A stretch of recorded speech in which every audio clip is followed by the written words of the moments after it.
Welcome back to the Al Monitor Brief. I'm Adam Lucente. Today is Friday, April 17th, 2026.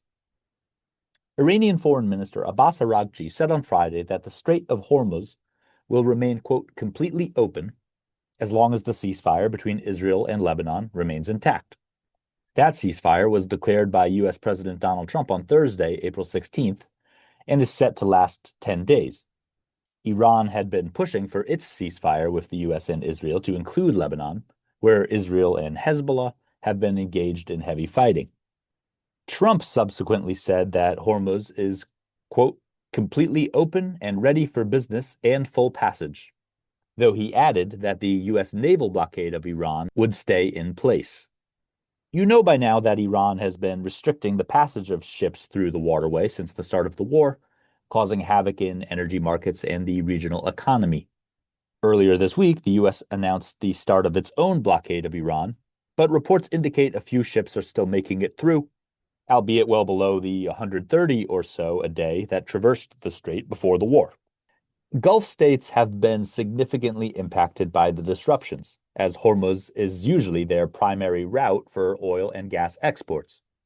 The war has caused regional producers to cut production and utilize less desirable means, such as pipelines. The announcements by Araghchi and Trump therefore came as welcome news, but the Gulf is not yet in the clear. Per Araghchi's statement, the Strait of Hormuz opening is contingent on the ceasefire in Lebanon, where things are fragile. Lebanese President Joseph Aoun made a historic announcement on Friday that Lebanon will seek a permanent agreement with Israel, but questions remain over the truce implementation and Beirut's plans to disarm Hezbollah, as we covered in the last podcast. To help make sense of what's next for the Gulf after the Hormuz announcements, I spoke to Al Monitor's chief business correspondent, Jack Dutton, and the author of the Al Monitor Gulf newsletter, Francesco Schiavi.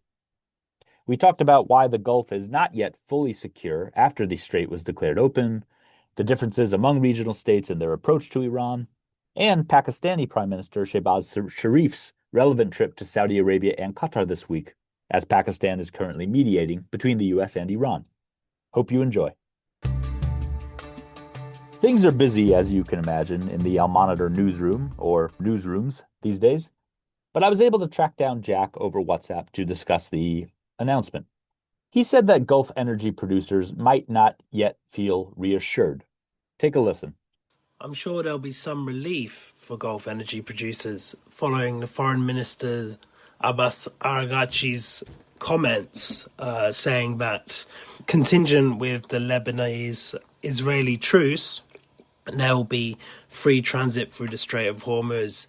But to be fair, this is quite a short-term headline and it's not a clean or clear, and it might not fully reassure these Gulf energy producers because at the end of the day, it's based on a 10-day truce and it's very fragile given all of the conflict in southern Lebanon and the Israeli attacks. But when you look at the markets, the pressure has eased pretty quickly. Oil prices dropped from around $95 a barrel to $88 a barrel after the reopening of the Strait of Hormuz was announced. Obviously, that means less revenue for the oil producers when they export their oil, but now they can start shipping in larger volumes. So that will be reassuring. And obviously, the Strait of Hormuz is a vital waterway because it accounts for roughly 20% of all global oil and gas, liquefied natural gas, which flows through it. And the Gulf producers like Saudi Arabia, UAE, Qatar, and Kuwait, they depend on oil exports for revenues, especially for government revenues. However, I think it's going to take a bit more time before they are fully reassured, given the nature of the ceasefire. But exports can start moving again, but time will tell how much will move through the Strait of Hormuz. I mean, we've seen a few ships move through since the US imposed a blockade in the Strait on Monday, but not that many. But we did see, for instance, a Pakistani flag carrier carrying UAE crude. So you're seeing a little bit, but I don't expect traffic to bounce back really quickly here because shippers are going to be very cautious. They'll probably want more guarantees. Jack went on to discuss why the closure of the strait is not the only problem facing the region, and that the fallout from Hormuz can't be rectified overnight. And there's already been a lot of damage caused to some of the key energy facilities in the region through this war. So there's a lot the Gulf producers have to think about. For example, the Ras Laffan plant in Qatar, it's the world's biggest LNG facility. And in an interview with Reuters on March 19th, Saad Al-Kaabi, the chief executive officer of state-owned energy company Qatar Energy, which operates the Ras Laffan plant, and he's also the energy minister of Qatar, he said that the damage to Ras Laffan will take 3 to 5 years to be repaired. So there's a lot they'll need to do to recover that output. And today, the executive director of the International Energy Agency, Fatih Birol, said the loss of energy output in the Middle East will probably take about 2 years to recover. So, yeah, there is going to be some reassurance from the Gulf energy producers, but I don't expect there to be a drastic uptick in flows yet through the Strait of Hormuz. You've seen as well, like it's the US Navy blockade remains in place as well, so not everything is smooth sailing yet in the Strait. Now, if you're wondering about the Iranian economy, Jack wrote an analysis on Friday which said that Iran will face severe constraints if the US blockade keeps up, but that Washington may be underestimating the Islamic Republic's ability to reroute to alternative corridors, i.e. through Central Asia, and rely on Russia and China. To read that, visit almonitor.com. That's al-monitor.com. Okay, I also spoke to Francesco Schiavi, the author of the Al Monitor Gulf newsletter, over Zoom about all these developments, as well as the Pakistani premier's timely visit to the region, and how Saudi Arabia, Qatar, the UAE, and others are not exactly on the same page when it comes to dealing with Iran, regardless of what's going on with the Strait. Our interview begins after this short break. Today's transformation of the Middle East is at the center of global geopolitics. Whether you're an analyst, diplomat, executive, or academic, you need the best reporting and analysis to understand what's really happening on the ground and what it means for the world. Al Monitor is the award-winning independent leader in Middle East news. From Riyadh to Beirut, Abu Dhabi to Doha, and Baghdad to Tehran, our team of over 100 expert journalists report daily on the top stories driving the regional trends. Download our mobile app and subscribe to Al Monitor to follow what leaders and decision makers are reading every day.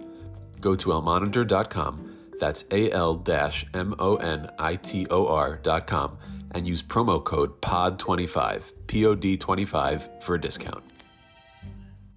Francesco, welcome back to the Al Monitor Brief. Hi, Adam, and thank you for having me. Always great to be with you. Yeah, it's very good timing. You know, we had planned to speak on Friday, and then this announcement about the Strait of Hormuz occurred, which is beneficial for us. So with Araghchi's announcement on Hormuz and, you know, Trump's follow-up statements to that, what does it all mean for the Gulf? And do you think it changes their security and economic outlook at all? Well, I think that Araghchi's announcement, as you mentioned, is clearly positive. It signals that Iran is stepping back, at least temporarily, let's say, from using the Strait of Hormuz as a leverage. Markets reacted immediately, so we have seen oil prices dropping by around 10% in US, which tells you how central, of course, this choke point is to the global economy. But reopening Hormuz does not mean that things go back to normal. What we are seeing is a political reopening, but not a functionally recovering. So there are at least 3 layers of difficulty, in my opinion, in restarting the system. The first one regards shipping flows. So it's not enough for ships to leave the Gulf. Also, new ships need to come back in. So right now there is a major imbalance. We have hundreds of loaded tankers waiting to exit, but far fewer empty vessels that are willing to enter. So shipping companies and insurers are still wary of a fragile short-term ceasefire, and that alone could, let's say, delay normalization by weeks, if not months. Another element, of course, is infrastructure damage. Over the past weeks, we have seen that more than 40 energy-related sites across the Gulf, refineries, storage facilities, petrochemical plants, have been damaged to varying degrees in all GCC countries. So some can be restarted in days, but many others require inspections, spare parts, and highly specialized equipment with long delivery times. So in some cases, repairs could take months or even years if you want. Third and last and most underestimated part, oil and gas systems don't work like a switch you can just turn back on. So wells that have been shut down can lose pressure, equipment can corrode, and the entire production chains need to be recalibrated. So for example, when it comes to the LNG facilities, like Qatar's Ras Laffan, it requires complex restart process. So reopening offshore wells, restoring cooling systems, rebuilding inventories, and so on and so forth. So before exports can resume at scale, we will have to wait for much more time. On top of that, during the shutdown, production in many places was reduced or halted simply because there was nowhere to store output. So now you have a backlog of cargo, disrupted supply chains, and a system that needs to be gradually rebalanced. So even under optimistic scenarios, we are talking about months and not days. We know that this ceasefire might last at least 10 days. So to return something closer to normal, we require much more time. In this sense, how the market reacted is something misleading. So it reflects, let's say, expectations, but not realities on the ground. To sum up, I could say that reopening Hormuz, it might be the first step, but the real challenge is, of course, restarting the entire Gulf energy and trade system, and that is a much slower and more complex process, of course.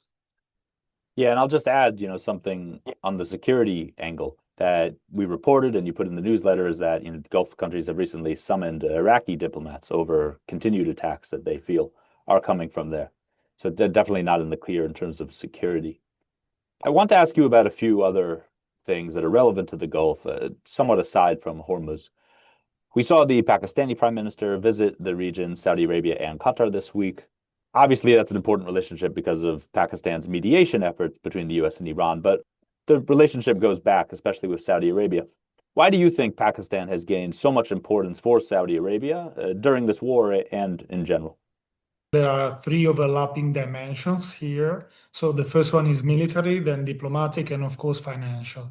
So as for the military layer, Saudi Arabia and Pakistan signed a strategic mutual defense agreement in September 2025, which commits both sides, at least politically, to treating an attack on one as an attack on both. So what we are seeing now is the first real stress test of that agreement. But here it's important to be precise. We know that Pakistan has had a long-standing military presence in Saudi Arabia, within roughly 1.5 to 2,000 personnel on the ground for years, but mainly for training, advisory, and let's say coordination roles. So this is not a new deployment, but it's an existing relationship that it's now being activated under pressure. But what we know, and more importantly, is that on April 11, Pakistan deployed fighter jets and support aircraft to Saudi Arabia under the defense agreement. So we still don't know how many and which platforms or the scale of the personnel, but the move itself is significant. So because it shows that the pact can translate into, let's say, operational support. And of course, for Riyadh, that faced sustained the Iranian missile and drone attacks, this, of course, matters. It has capacity, flexibility, and of course, reinforces deterrence, especially given Pakistan's status as a nuclear armed state and the only Muslim country which has nuclear capabilities. As you know, also mentioned the diplomatic layer. Pakistan is one of the very few actors able to maintain, let's say, working relations with Saudi Arabia, Iran, and the United States simultaneously. We have seen that by hosting US-Iran talks in Islamabad, and it continues to engage all sides. Altogether, this allows Saudi Arabia to pursue, let's say, a dual strategy. So strengthen deterrence while keeping diplomatic channels open. And as you mentioned, Sharif's regional tour to Saudi Arabia, Qatar, and now Turkey fits into this broader dynamic. So it comes at a moment when Riyadh, Doha, and Islamabad is quietly strengthening. Let's say it's an axis that is quietly strengthening, partially as a counterweight to another emerging alignment, which is the Abu Dhabi, Delhi, and to some extent Tel Aviv. Not to forget, we saw early this year in January when the UAE signed a letter of intent for a major defense agreement with India, broadly mirroring through, let's say, not replicating, but mirroring the Saudi-Pakistani model. So what we are seeing now is not just bilateral diplomacy, but a constant reconfiguration of partnerships across the wider Middle East and South Asia space. And finally, of course, just to end the final dimension, which is critical in this moment.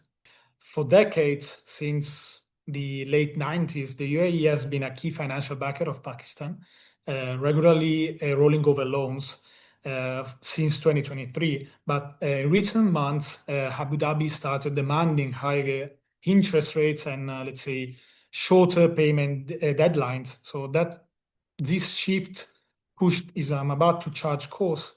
Instead of rolling over the debt, Pakistan really recently chose to repay around $3.5 billion, despite having foreign reserves of only about, let's say, 16 billion estimates.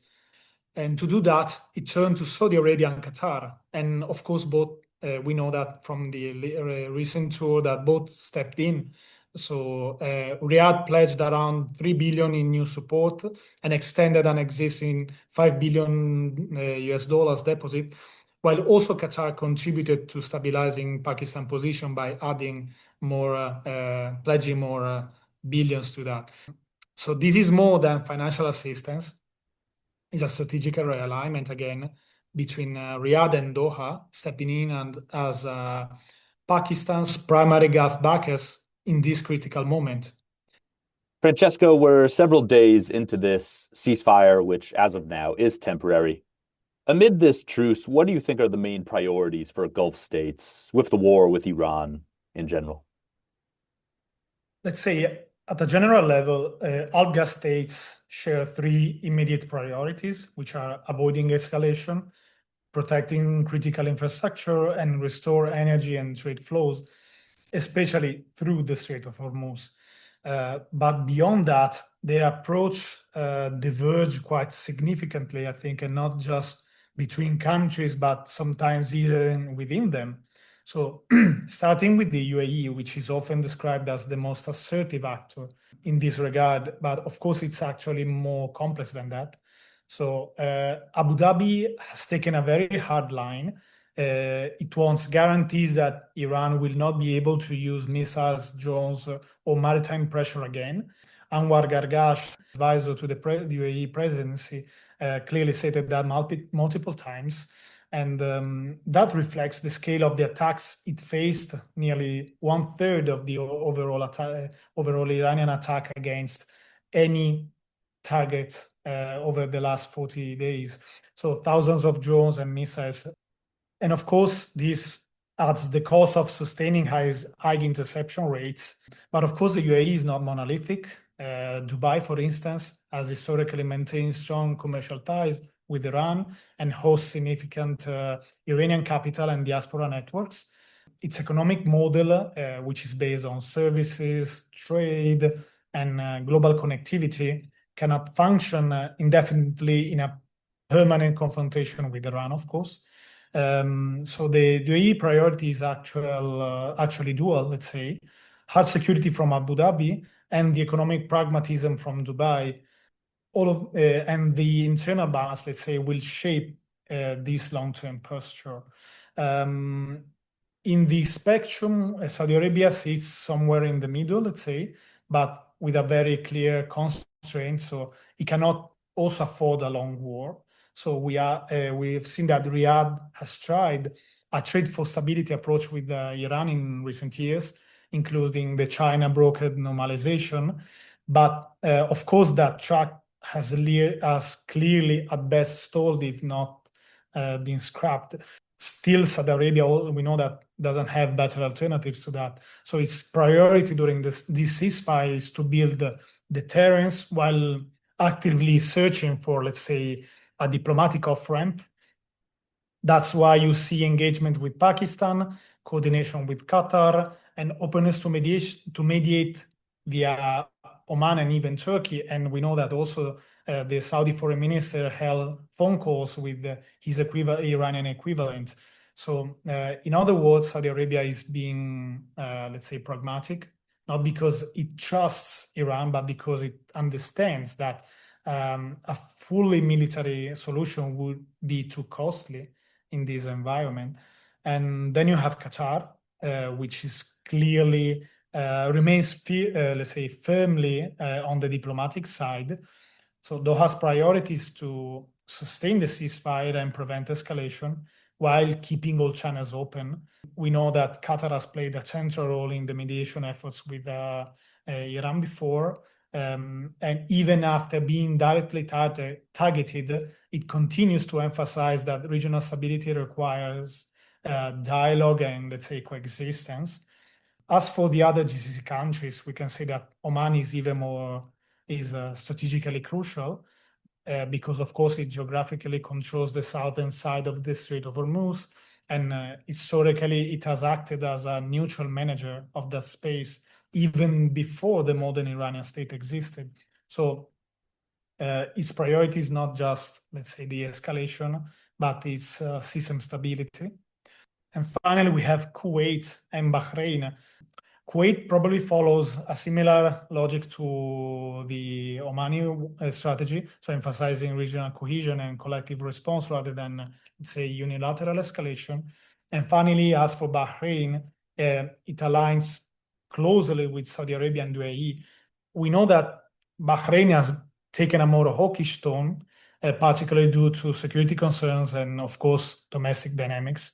And it's also relevant to remember that Bahrain has spearheaded every GCC attempt in the UN Security Council on achieving a UN resolution that will rule the reopening of the Strait of Hormuz. We know that it hasn't been already achieved. It has been blocked by the veto vote from China and Russia. But we know that so far Bahrain is trying to represent the the Gulf Arab response in this direction, and they will present again a new program based on the one that has been rejected a few days ago.